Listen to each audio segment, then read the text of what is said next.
Hello नमस्कार दोस्तों, मैं वागीश आप सबका स्वागत करता हूं आपके अपने YouTube चैनल बाबा बायो वाला में। दोस्तों आज हम लोग पढ़ने वाले हैं आनुवांशिकी तथा जैव विकास या विकास। तो दोस्तों आप लोगों को वीडियो अच्छी लगा करे तो चैनल को सब्सक्राइब कर लें, लाइक करें, कमेंट करें और शेयर करना तो भूलें ही ना। तो दोस्तों आज हम लोग पढ़ने वाले हैं क्लास 12th की बायोलॉजी चैप्टर 2 पढ़ने वाले हैं। चैप्टर 2 में क्या है दोस्तों? आनुवांशिकी तथा विकास। तो दोस्तों पहले जानते हैं आनुवांशिकी विज्ञान क्या है। तो दोस्तों सर्वप्रथम हम लोग जानेंगे कि आनुवांशिकी विज्ञान क्या है। तो पहले जानते हैं आनुवांशिकी विज्ञान क्या है। आनुवांशिकी विज्ञान क्या है? जीव विज्ञान की वह शाखा जिसके अंतर्गत माता पिता से संतानों में जाने वाले समान तथा असमान लक्षण का अध्ययन किया जाता है, उसे हम क्या बोलते हैं? आनुवांशिकी विज्ञान कहते हैं दोस्तों। आनुवांशिकी विज्ञान की खोज किसने की?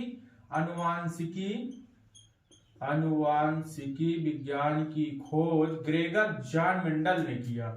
विज्ञान की खोज ग्रेगर जॉन मेंडल ने किया। तो दोस्तों आनुवांशिकी विज्ञान क्या है? पहली हेडिंग तो आप लोगों ने समझ लिया। जीव विज्ञान की वह शाखा जिसके अंतर्गत माता पिता से संतानों में जाने वाले समान तथा असमान लक्षण का अध्ययन किया जाना, उसे हम आनुवंशिकी विज्ञान कहते हैं। आनुवंशिकी विज्ञान की खोज किसने की दोस्तों? ग्रेगर जॉन मेंडल ने। आनुवंशिकी विज्ञान की खोज किसने की? ग्रेगर जॉन मेंडल ने की। तो दोस्तों अब हम लोगों ने पढ़ लिया था आनुवंशिकी विज्ञान क्या है। अब दूसरी हेडिंग पढ़ेंगे वंशागति। वंशागति क्या होती है? एक पीढ़ी से दूसरी पीढ़ी में जाने वाले लक्षणों को वंशागति कहते हैं। जैसे हूबहू लिया हो जाना, वह वंशागति कहलाती है दोस्तों। जैसे एक व्यक्ति है और दूसरे में वैसे ही लक्षण है तो वह वंशागति कहलाती है दोस्तों। अब दोस्तों हम पढ़ेंगे मेंडल द्वारा प्रमुख 2 सिद्धांत। ये तीसरी हेडिंग है दोस्तों। पहला क्या है? प्रभाविता का नियम पढ़ेंगे हम दोस्तों, और दूसरा हम पढ़ेंगे स्वतंत्र अभ्यूहन का नियम। तो दोस्तों अब हम लोग पढ़ने वाले हैं प्रभाविता का नियम। तो आइए इसको भी पढ़ लेते हैं दोस्तों। तो दोस्तों अब हम मेंडल का नियम हम पढ़ते हैं। तो मेंडल के नियम की पहली हेडिंग क्या है दोस्तों? प्रभाविता का नियम। प्रभाविता का नियम। तो दोस्तों पहले प्रभाविता का नियम जान लेते हैं। प्रभाविता का नियम होता क्या है? जब अपने समान यानी परस्पर, जब परस्पर एक जोड़ी विपरीत जनकों के बीच संकरण कराया जाता है तो F1 पीढ़ी में तो लक्षण परिलक्षित होता है, अर्थात लंबे उसे प्रभावी एवं लक्षण परिलक्षित नहीं होता तो बौने पौधे अप्रभावी होते हैं। यह प्रकार F2 पीढ़ी में यह लंबा परिलक्षित होते हैं, प्रभाविता का नियम कहलाते हैं। जैसे F1 है दोस्तों, यह लंबे पौधे से क्रॉस करवाया गया बौने पौधे में। तो दोस्तों इसमें जो संतान उत्पत्ति होगी तो यह दोस्तों लंबा 100% लंबा ही होगी।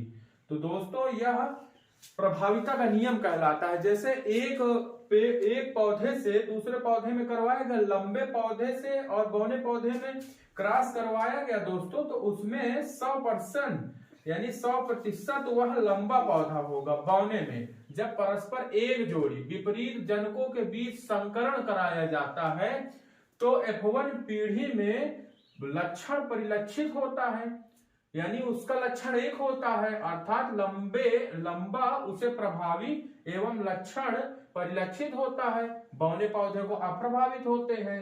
तो दोस्तों यह प्रकार F2 पीढ़ी में यह लक्षण परिलक्षित होते हैं, प्रभाविता का नियम कहलाते हैं। तो लंबे से बौने में जब संकरण कराया जाएगा तो उसमें दोस्तों वह प्रभावी होगा, वह प्रभाविता का नियम कहलाता है। तो दोस्तों अब इसके साथ अब हम जानेंगे आगे।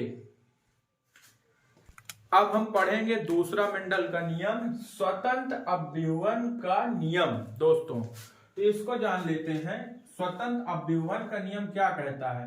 जब किसी संकर में लक्षणों के दो जोड़े, एक जोड़े नहीं दो जोड़े दिए जाते हैं तो किसी एक जोड़ी का लक्षण भी संयोजन दूसरे जोड़े से स्वतंत्र होता है दोस्तों। मतलब एक जोड़े से दूसरी जोड़ी यानी पहली जोड़ी जो है वह स्वतंत्र होती है, वह क्या कहलाती है दोस्तों? स्वतंत्र अव्यूहन कहलाती है, स्वतंत्र अव्यूहन का नियम कहलाती है, स्वतंत्र अव्यूहन का नियम कहलाती है, नियम कहलाती है। तो दोस्तों आज एक भाग हमने पढ़ाया, दूसरे भाग में फिर हम अगली हेडिंग फिर जानेंगे। तो दोस्तों आप लोगों को वीडियो अच्छी लगी हो तो चैनल को सब्सक्राइब कर लें, लाइक करें, कमेंट करें और शेयर करना तो भूलें ही नहीं।